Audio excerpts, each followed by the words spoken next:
오늘 18절 말씀을 보시면은 제도라고 하는 단어가 나오잖아요. 이 말은 법령, 확립된 권위, 확립된 제도라는 뜻입니다. 그러니까 사람에 의해 세워진 제도나 법령이나 권위에 순종하면서 살아야 된다라는 것을 말씀하고 있죠. 그럼 순종이란, 여기서 말하고 있는 순종이라고 하는 말은 현재형입니다. 현재 중간때 분사인데, 현재는 물론 앞으로도 계속해서 순종해야 된다라는 것을 의미하고 있습니다. 근데 여러분, 순종이라는 단어 한번 생각해 본 적 있나요? 많이 들어왔잖아요.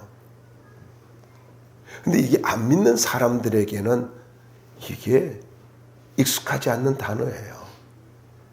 순종이라는 단어, 충성이라고 하는 단어, 신실하다는 단어, 이 단어는 예수 믿는 사람들에게는 익숙한 단어예요. 그러나 안 믿는 사람들에게는 익숙하지 않는 단어입니다. 성경에서 순종의 대명사는 당연히 예수님입니다. 근데 이 예수님 외에 가장 순종을 하기 어려웠는데 순종하신 분이 누굴까요? 아브라함이에요. 어느 날 하나님께서 나타나셔서 아브라함에게, 야, 네 사랑하는 독자 나에게 좀 바칠래? 이 말도 안 되는 말씀을 하나님이 하셨어요. 이 말을 들은 아브라함은 밤새 고민을 합니다. 생각한지라라는 말이 모든 경우의 수까지 다 생각했다라는 거예요. 그런데 창세기와 히브리서를 가지고 연구해서 또 로마서를 보면서 보면은요, 아브라함이 얼마나 힘들게 그 밤을 지새웠는가를 알 수가 있습니다. 그리고는 더 이상 미루질 않고 아침 일찍 새벽부터 출발해가지고 아내한테도 사라한테도 말하지 않았고 그냥 출발합니다. 이삭을 데리고 출발해서 모리아산에서 이삭을 바치려고 할 때에 하나님께서 그를 보시고 그 아름다운 믿음을 보시고 그를 위해서 양을 준비했고, 그리고는 하나님이 이렇게 말씀합니다. 이제야 내가 나를 경외하는 줄 아노라. 그리고 나서 24장 1절을, 창세기 24장 1절을 보면은 하나님께서 범사에 그에게 복을 내렸다, 복을 주셨다, 이렇게 말씀하고 있습니다. 여러분, 순종이 얼마나 놀라운 축복을 가져왔는가를, 노년에도 순종을 하니까 그 노년을 하나님이 책임져 줬다라는 거예요. 계속 축복 속에 살아왔어요. 그런데 순종을 하니까 하나님께서 그 노년을 완벽하게 하나님이 책임져 주셨습니다. 그러나 반대로 사울 왕은 하나님이 주신 두 번의 기회를 모두 불순종합니다. 그리고 그 불순종으로 인해서 하나님이 주셨던 모든 축복과 영광이 서서히 사라지게 되었고, 그는 강박관념에 사로잡혀서, 그리고 악령에 사로잡혀서 괴로움 속에 삶을 살아갑니다. 그러다가 길보아 전투에서 비참하게 죽잖아요. 그런데 그것으로 끝나지 않죠. 거기에 보면 너무나 안타까운 말씀이 있어요. 거기에 사랑하는 요나단, 그렇게 멋지고 믿음 좋고 용맹스럽고 자랑스러운 큰아들 요나단과 세 아들이 죽습니다. 누구 때문이에요? 불순종한 아버지 때문이에요. 여러분, 불순종이 가져온 불행이었습니다. 이것은 하나님께 대한 순종과 불순종이 얼마나 중요한 것인가를 보여주고 있는 말씀이죠. 그런데 사회제도 속에서 이런 우리가 질문을 던져볼 수 있잖아요. 불합리한 일들을 당할 때 그래도 순종해야 되는가? 이 말입니다. 이런 의문이 생기잖아요. 우리가 직장 생활을 하잖아요. 사회생활을 할 때 불합리한 일들이 얼마나 많습니까? 그런데 그때도 우리는 순종해야 되느냐 하는 거예요. 여기에 대한 해답이 오늘 우리가 읽은 본문에서 나오고 있습니다. 자, 먼저 첫 번째로 사회제도 속에 믿음의 자세를 가져야 할 이유입니다. 첫 번째로 두 가지 사회제도가 있죠. 국가기관이나 공직자에게 이제 공직자가 있는데 여기에 순종하라는 건데, 위에 있다라는 말이 있죠. 보다 높다라는 뜻으로 위에 있는 왕을 이야기합니다. 그러니까 이거는 신적 왕권을 가리키는 것이 아니라 뛰어난 통치자로서의 로마 황제를 이야기하고 있습니다. 얼마나 지금 이 베드로서를 기록할 때에 핍박이 심했습니까? 그럴 때에 그럼에도 불구하고 모든 권위는 하나님께서 허락하신 것이라고 말씀하면서 이제 순종할 것을 말씀하고 있단 말이에요. 두 번째가 이제 문제예요. 뭐냐면은 직장 상사들에게도 순종하라는 것입니다. 18절 한번 우리 읽어봅시다. 18절 읽어보시면 좋겠습니다. 함께 읽어볼까요? 시작. 사한들아, 범사에 들어오므로 주인들에게 순종하되 선하고 관용하는 자들에게만 아니라 또한 까다로운 자들에게도 그리하라. 자, 여기에 나오는 사환들이라는 말은 둘러서 노예를 이야기하는 것 아닙니다. 여기에서 이 사환이라고 하는 말은요, 무슨 말이냐면 주인의 권위 아래 집안일을 돌봐주는 집안의 하인들, 다르게 말하면 청지기를 이야기하고 있습니다. 그러니까 오늘날로 말하면 직장에서 생활할 때에 직장 상사를 이야기하고 있는 것입니다. 그런데 이들 중에는 선하고 관용한 자들이 있는가 하면 까다로운 자도 있다라는 것을 말씀하고 있습니다. 그런데 여기 관용하고라는 말은요, 양보한다에서 파생된 말입니다. 그러니까 엄하게 법이라고 하는 잣대로 재지 않고 쉽게 용납하고 용서해 주는 거, 배려해 주는 거, 이런 사람을 이야기하죠. 이런 사람이 있다라는 거예요. 그런데 반면에 까다로운 자들이 있어요. 이 까다로운 자들이라는 말은요, 구부러진 거, 길이가 구부러진 거, 그걸 이야기하건데 이걸 비유적으로 많이 쓰고 있어요. 이 단어를요. 길이 구부러진 거. 그러니까 우리가 길을 할 때 갑자기 꺾어지는 길 있잖아요. 그걸 이야기하거든요. 그러니까 이게 비유적으로 쓸 때는 삐뚤어진 것, 심술 굳은 것, 공정하지 못한 것, 패역한 것, 이런 뜻입니다. 그러니까 이거를 간단하게 이렇게 말을 하고 있어요. 마음이 뒤틀린 자. 우리가 살아가다 보면은 마음이 뒤틀린 자들이 있잖아요. 마음이 굴절돼 가지고 뭐든지 삐뚤게 이렇게 좋지 않게 부정적으로 보는 사람들이 있죠. 그러니까 정직과 진실성이 결여돼 가지고 상황에 따라 말을 바꾸는 사람, 약자에게 갑질을 행하는 사람, 이런 사람들이 있죠. 그러니까 이런 사람들에게도 믿음의 자세를 잃지 마라, 이겁니다. 그러니까 순종이라고 하는 단어를 맹목적으로 복종하라는 말이 아니라 믿음의 자세를 가져라, 이 말로 이해하면 좋습니다. 그러면 믿음의 자세로 대해야 할 이유가 뭘까요? 오늘 13절 말씀을 보면은 주를 위하여라는 말이 나와요. 주를 위하여. 그러니까 법을 지키고 질서를 지키고 권위를 인정하는 것이 왜 해야 되느냐? 그것은 주님 때문이라는 거예요. 주님 때문에. 일단 법이라고 하는 정해진 어떤 규칙, 신호등이라든가, 나는요 가끔 우리 그 5단지를 이렇게 지나갈 때에 가슴이 철렁해요. 지난주에도 차를 몰고 가는데 너무 천천히 5단지에서 당당하게 6단지로 이렇게 해가지고 그 정류장으로 걸어가는 분을 보시고 내가 신호를 잘못 봤나 했어요. 워낙 천천히 당당하게 걸어가길래요. 근데 보니까 빨간불이에요. 차는 직진 신호등이고. 깜짝 놀랐어요. 어쩌면 저렇게 당당하게 걸어갈 수가 있지? 저 사람의 눈은 생명인가? 근데 또 보면은 연로하신 분들이 막 신호등 몇 초 안 남겼는데 막 뛰어가요. 또 빨간불인데도 뛰어가요. 당신은 열심히 뛰어가는데 안 가. 그 제자리 조금밖에 못 가. 무슨 배짱으로 그렇게 걷는지 모르겠어요. 여러분, 부탁드립니다. 예수 믿는 사람 법을 지켜야 돼요.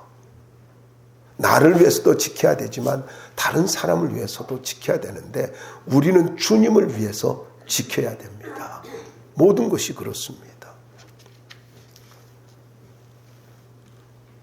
그런데 이 말씀을 사람들이 많이 오해해요. 그런데 이거를 잘 설명해 주는 것이 사도행전 4장 19절입니다. 한번 찾아봅시다. 사도행전 4장 19절입니다.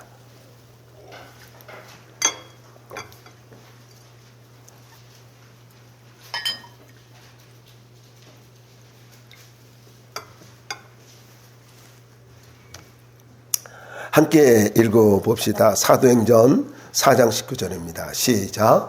베드로와 요한이 대답하여 이르되 하나님 앞에서 너의 말을 듣는 것이 하나님의 말씀을 듣는 것보다 옳은가 판단하라. 예수의 이름으로 복음을 전하지 못하게 이야기하니까 종교 지도자들이 그렇게 말을 할 때 뭐라고 이야기합니까? 너희 하나님 앞에서 호람되어 하나님 앞에서 너희들의 말을 듣는 것이 하나님의 말씀을 듣는 것보다 옳은지 판단해라. 너희들 하나님 믿는다며. 하나님 앞에 예배하는 자들이라며. 그런데 정말로 이것이 옳은 것인지 판단하라. 이게 답이에요. 여러분, 무슨 말입니까? 이거를 가지고 하나님의 말씀이 옳지 않다면 단호하게 거부할 수 있는 믿음의 자세를 가지라는 이야기입니다.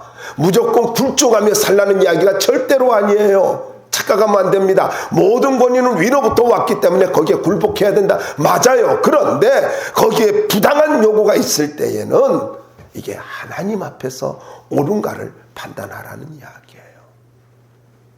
저는 그랬어요. 군에 있을 때도 그랬습니다.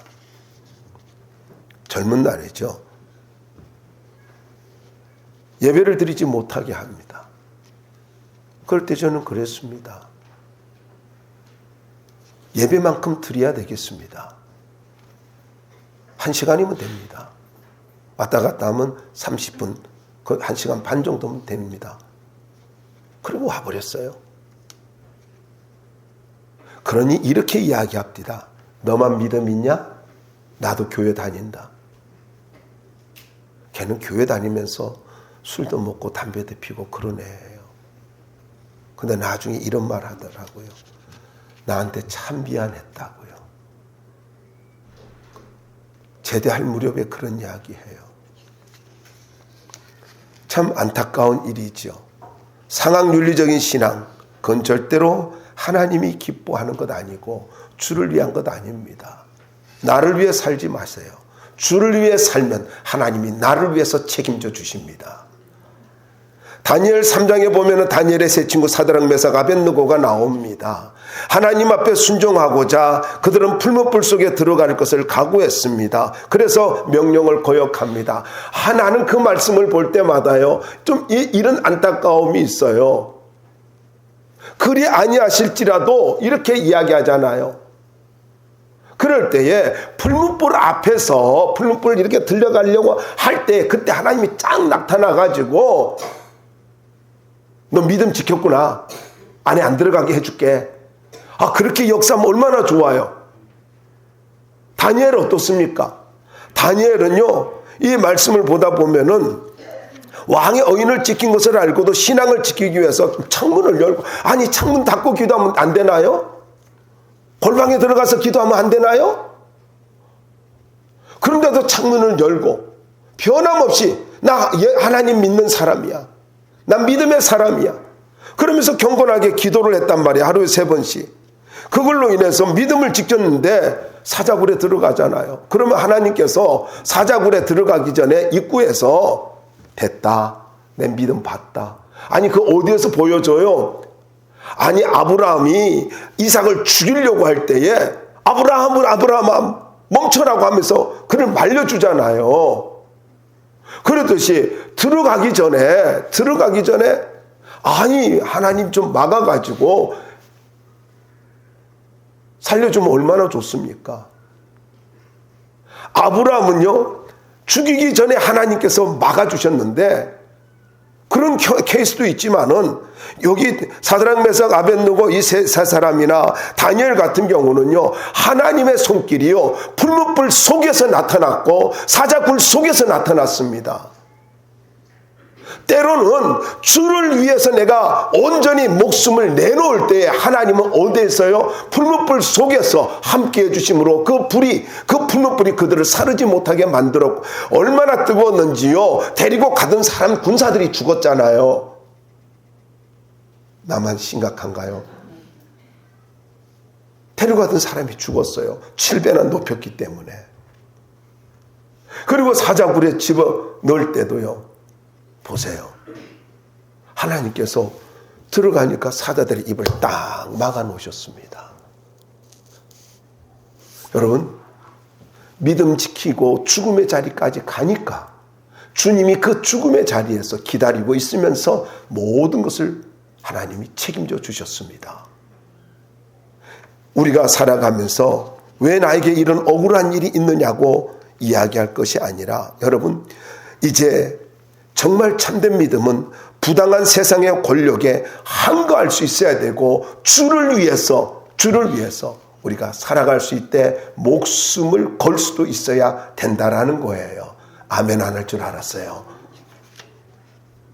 제가 설교 준비하면서 절대로 아멘 안 할 거야. 내가 믿었어요. 난 내 믿음이 어쩌면 이렇게 정확한지 몰라요. 여러분, 세상의 어떤 것도 믿음을 흔들리도록 허용하게 하는 이것은 절대로 안 된다는 것입니다. 왜요? 하나님은 때때로 문제 앞에서 막아주는, 아브라함에게 막아주는 그런 상황도 있지만은요, 때로는 우리가 문제 속으로 들어가가지고 죽음의 자리까지 들어갈 때 바로 그 자리에서 하나님이 나를 보호해 주시는 경우도 있다라는 거예요. 이걸 기억하시고, 여러분, 언제나 주를 위해서 살 수 있기를 바랍니다. 그럼 하나님이 나를 위해서 책임져 주시는 거예요. 두 번째로 믿음의 자세로 대해야 할 이유는요, 15절에 있습니다. 15절 한번 읽어주시기 바랍니다. 한번 15절 읽어봅시다. 시작.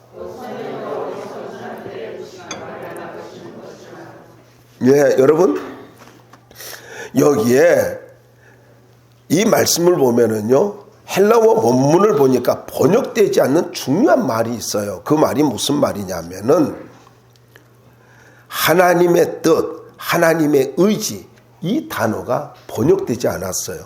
헬라어는 토 델레마 투 데오라는 말입니다. 여러분, 어떻게 이 말이 번역되지 않았는지 이해가 가지 않습니다만은, 어쨌든요, 선행으로 어리석은 사람들의 무식한 말을 막으시는 것이 하나님의 의지고 하나님의 뜻이라는 거예요. 어리석은 사람들이라고 하는 말, 참 기가 막힌 말이잖아요. 어리석은 사람들의 무식한 말. 이 어리석은 사람들이라는 말은 이성이 없을 정도로 몰지각한 사람이라는 뜻이거든요. 그리고 무식함이라는 것은 단순한 지식의 결핍만 아니라 진리를 배우거나 수용하기를 거절하는 것이란 뜻이에요. 무식이 뭐냐? 하나님의 말씀을 배우지 않고 거절하는 것, 이것이 무식이래요. 여러분, 상식이 모자라는 것이, 이것이 무식한 것이 아니라, 다시 말씀드릴게요. 상식이 모자라는 것이, 이게 무식한 것이 아니라, 하나님의 말씀을 배우기를 거부하는 거, 수용하기를 거부하는 거, 말씀을 듣기를 거부하는 거, 이것이 무식한 거래요.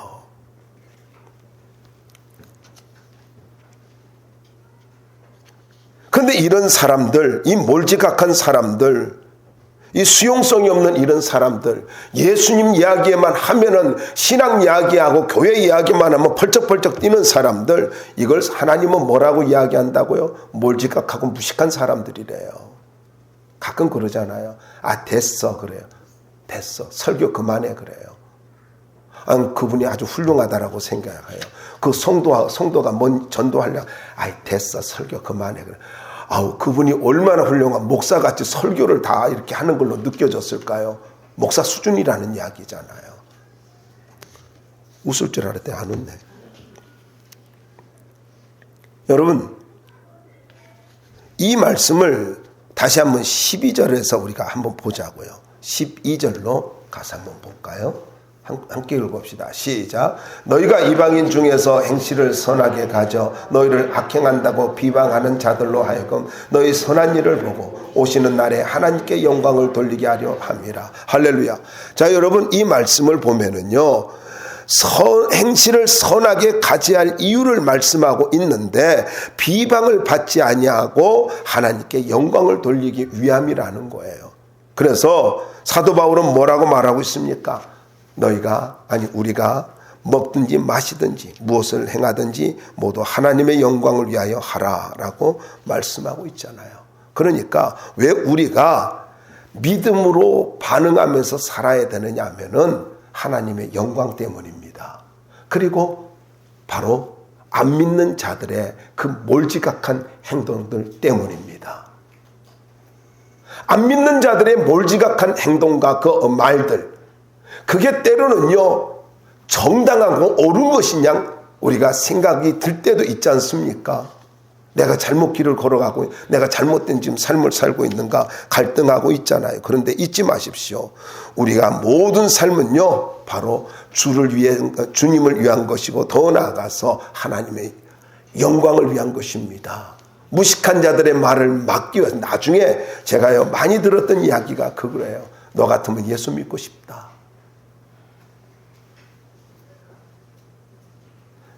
다른 사람이 나를 볼 때에 정말 예수 믿는 사람은 저런 사람이구나. 예수 믿는 사람은 저렇게 살아가는구나.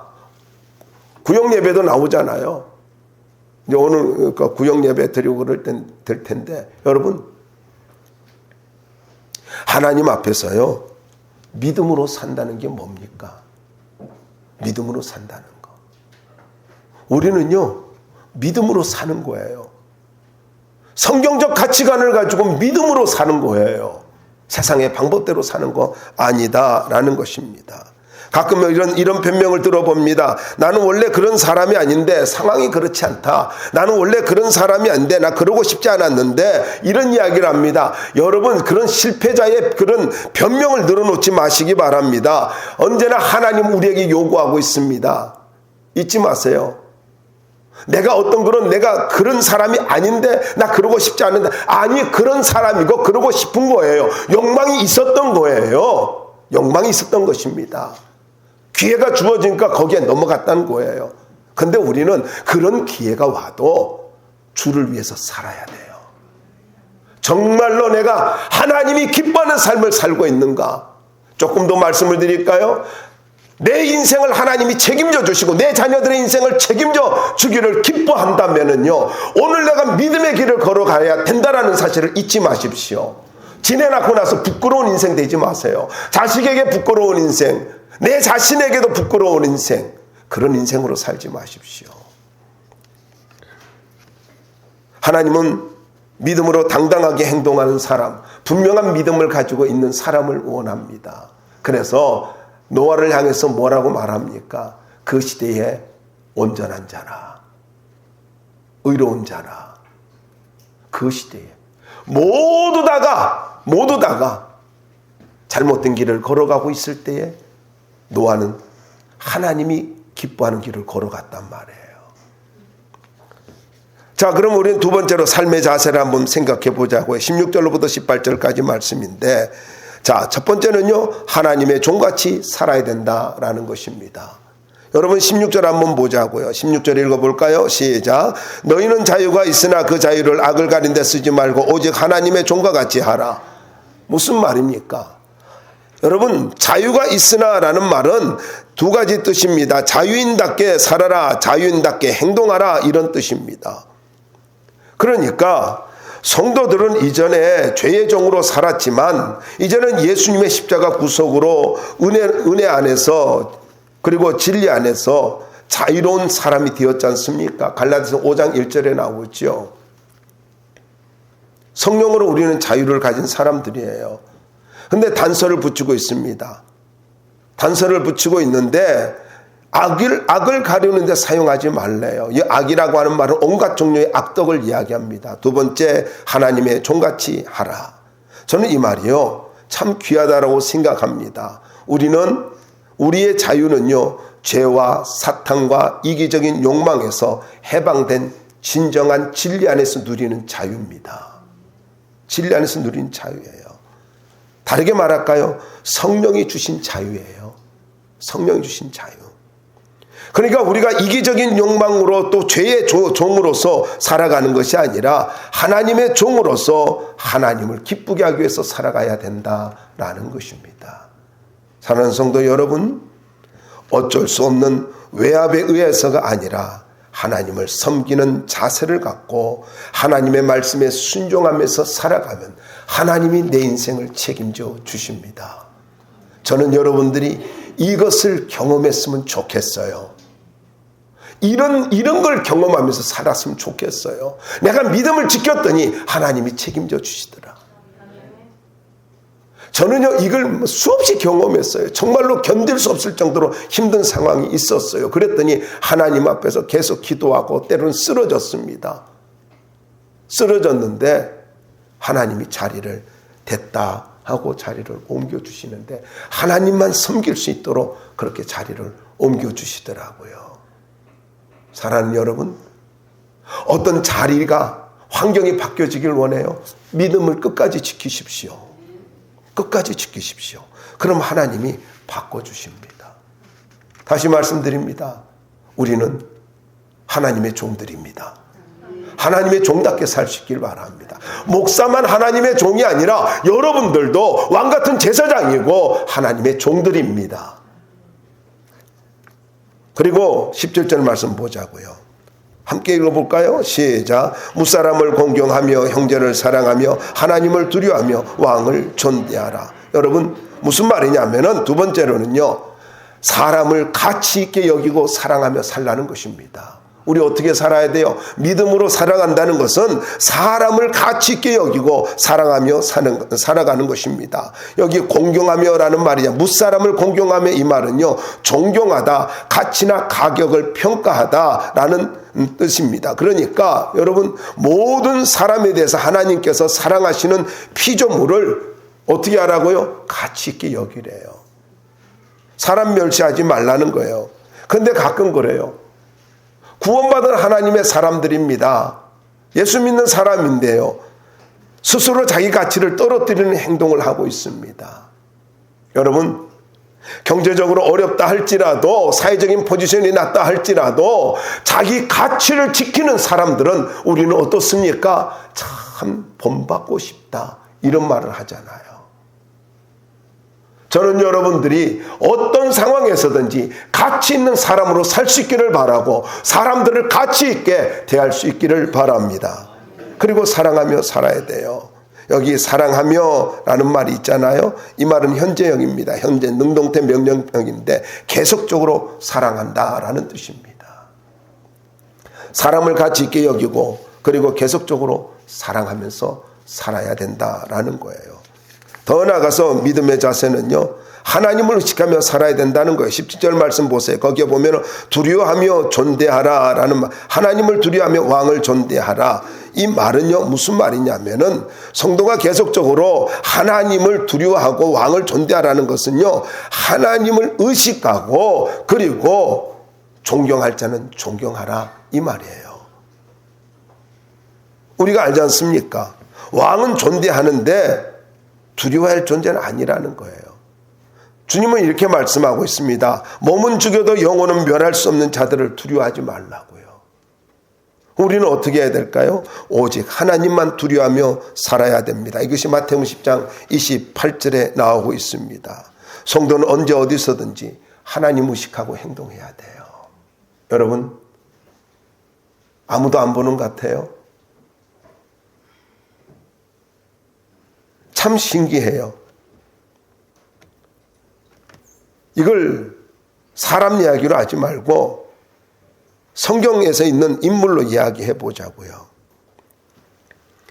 다윗은 사명을 가지고 전쟁터를 누볐습니다. 전쟁이라고 하는 그러한 긴박한 상황들, 위기의 상황들, 이 모든 것들을 가지고 그가 전쟁을 치르면서 어떤 마음을 가졌습니까? 언제나 하나님을 의식했습니다. 하나님이 도와주지 않으면 안 된다는 걸 알았습니다. 그래서 늘 그는 깨어 있었으며, 전쟁터에 있으면서 다윗은 늘 깨어 있었고 하나님을 의지하고 기도하고, 전쟁터에서 하나님이 가라면 가고 다르게 돌아가라면 돌아가고 늘 말씀에 순종하면서 기도하며 살았습니다. 시편을 보십시오. 수많은 전쟁터에서 그는 기도를 했습니다. 그런데 요압이라든가 모든 장수들 전쟁터에 나가고 자기는 낮에 잠을 자고 한가하니까 밤에 거닐었어요. 왕궁에 올라가서 거닐다 보니까 그게 눈에 들어오는 죄의 유혹이 다가오니까 바로 무너집니다. 여러분,